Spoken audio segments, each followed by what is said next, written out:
In the far reaches of northeastern Siberia, beyond the last paved road and the final power line, lies a place few have ever seen.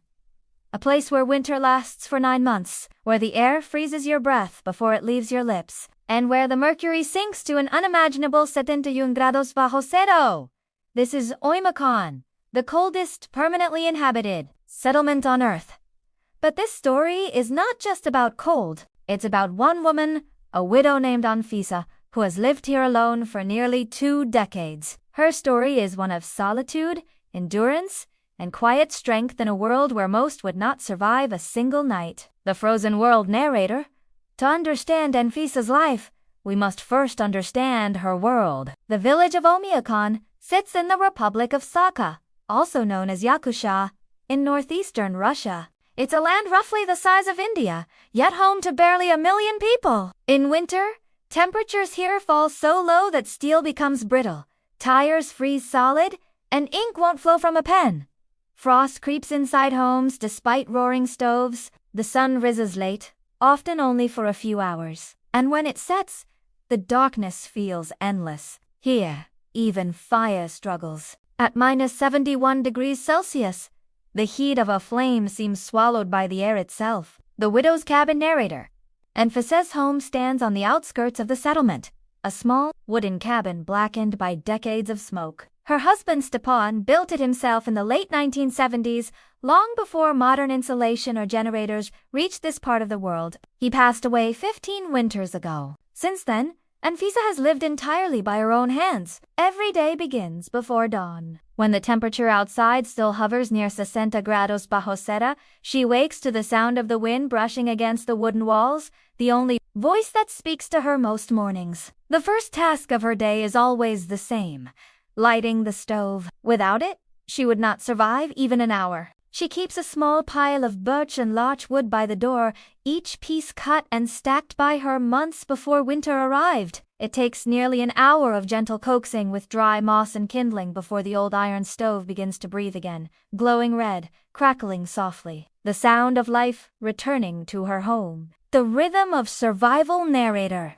In this frozen world, even the smallest task demands immense effort. Fetching water means walking to the nearby river, now a solid sheet of ice. Each day Anfisa carries an axe and a metal bucket, breaking through a small hole she maintains in the river's surface. She lowers the bucket slowly, listening to the hollow echo beneath the ice, the only sound of running water for kilometers around. That water will be used for tea, for cooking, and for washing, though the latter is rare. Water freezes faster than she can heat it. For food, she relies on frozen fish caught during the brief summer months and stored in a pit beneath her floor nature's own freezer. In winter, even milk turns to stone within minutes. Fresh vegetables are a distant memory. Instead, she survives on reindeer meat, dried river fish, and sour berries preserved in jars. Her meals are simple: a bowl of fish soup, a piece of bread baked once a week, and a cup of strong black tea, the only warmth that reaches her from within. A life between past and ice narrator. Anfisa was born here in a time before satellites, before cell towers, before the world cared to know the name Oym. Her father was a hunter, her mother a herder of Yakut horses, a breed that can graze through snow and survive temperatures colder than any other horse on Earth.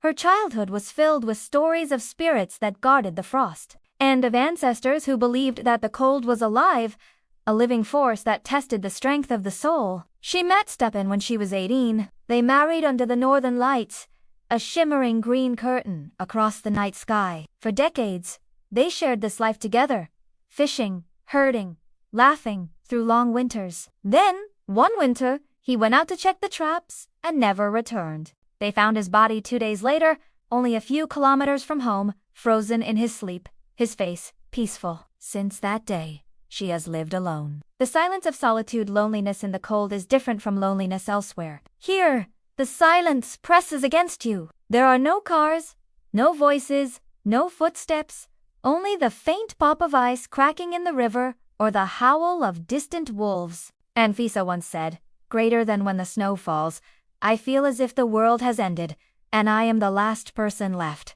Her only companions now are 2 dogs, Baran and Kira. They sleep beside the stove at night, guarding her from wolves and bears that sometimes wander close in winter. To them, she speaks softly, as if they are children. Every few weeks, a neighbor from the main village visits with supplies, tea, flour, and kerosene. They exchange few words. In Yakutia, people learn to speak little and listen more. The silence is sacred here. The weight of the cold narrator. At -71 degrees Celsius, the laws of the natural world seem metal burns skin. Plastic shatters like glass. Oil freezes solid. Even breathing feels heavy. Each inhale like swallowing needles.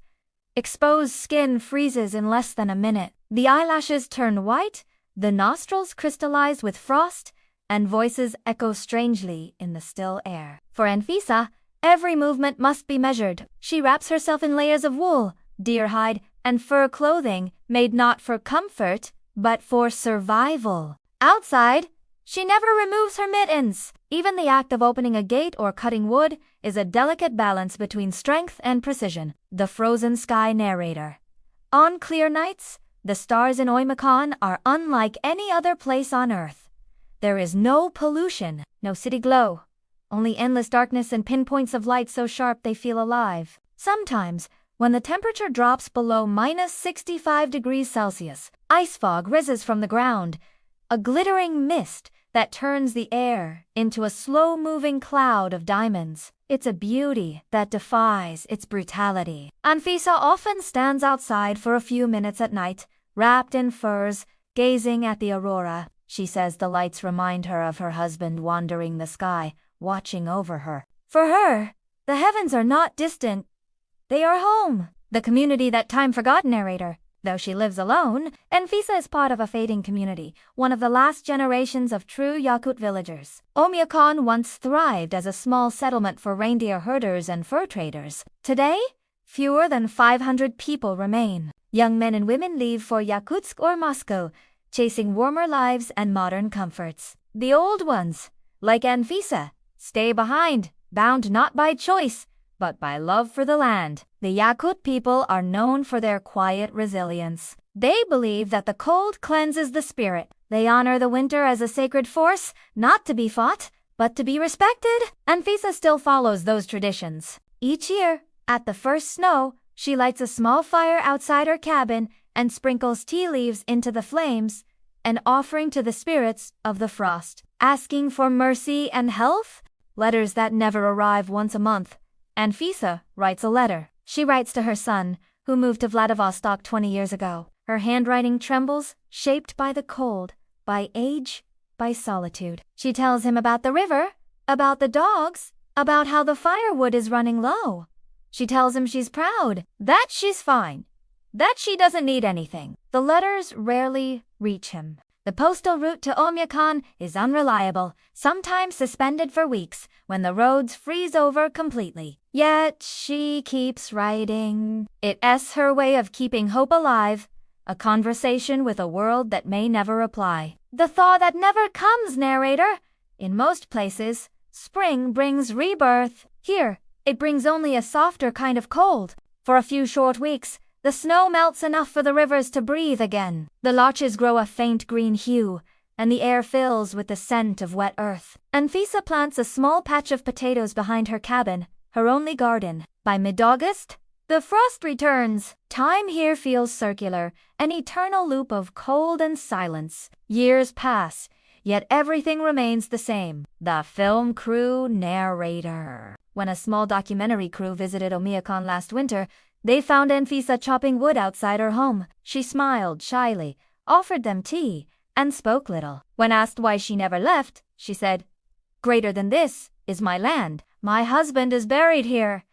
The cold does not scare me, only forgetting him would." Her eyes were pale blue, her hands worn like the wood she worked with. The crew left her a small solar radio, the first voice she'd heard in years that was NT her own. Now, every evening, she turns it on to listen to news from distant cities she's never seen: Moscow, Vladivostok, even Tokyo. The voices fade in and out like ghosts. Still, she listens. The meaning of endurance, narrator. What keeps a person here, at the edge of the world? Perhaps it's love. Love for what was, for who was. Perhaps it's the simple act of belonging. Anfisa's life may seem tragic to us alone in the frozen silence of Oymyakon. But for her, this land is everything she's ever known. Its cold is her comfort, its isolation, her peace. Here, time moves slowly, and in that slowness, she has found something the modern world has lost: stillness. Conclusion: the quiet strength of the north when night falls over.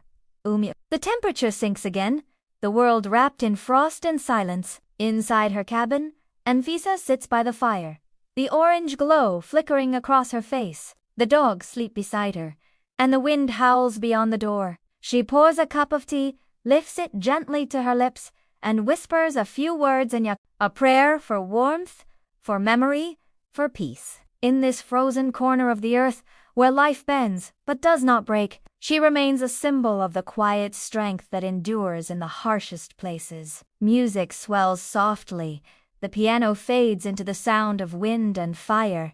Narrator final words. This is her world, silent, frozen, and eternal, and within it, the story of a widow who refused to leave, because love, even at -71 degrees Celsius, never truly dies.